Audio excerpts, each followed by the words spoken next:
તો અમરેલી જિલ્લામાં ટેકાના ભાવ પર મગફળી ખરીદી શરૂ થઈ, જેમાં સાવરકુંડલા, બાબરા, બગસરા, રાજુલા અને ધારીના 5 કેન્દ્રોનો સમાવેશ થાય છે। સાવરકુંડલા કેન્દ્ર પર ધારાસભ્ય મહેશ કસવાળાની ઉપસ્થિતિમાં શુભ મુહૂર્ત સાથે મગફળી ખરીદીનું ઉદ્ઘાટન થયું।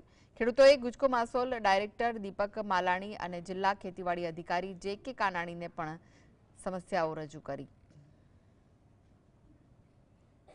प्रश्न भविष्य में न थाय अने आवुं आवनारा जे खरीदी चालवानी छे खरीदीमां अन्य गामना खेडूतो साथे पण आ घटना न बने ए माटे आज अमे आ प्रथानो विरोध नोंधावीए छीए। उपरांत जे लोकोनी नजर हेठळ आ प्रकारनी एक व्यवस्था बनी है कि जे लोकोए सौप्रथम रजिस्ट्रेशन कराव्या था, 2-3 दिवस लाइन में ऊभा रहीने लोकोए रजिस्ट्रेशन कराव्या था, तो ए दरमियान एमनी मेहनत जे हती ए एळे न जाय अने तेने पोतानो अधिकार मळी रहे ते माटे आज अमे विरोध नोंधावीए छीए। तथा जे लोकोए पण आमां पोतानी भागीदारी नोंधावी छे ते तमाम लोको उपर कायदेसरनी कार्यवाही थाय ते माटे आज अमे मार्केटिंग यार्ड सावरकुंडला खाते आव्या छीए अने आनो विरोध नोंधाव्या छीए।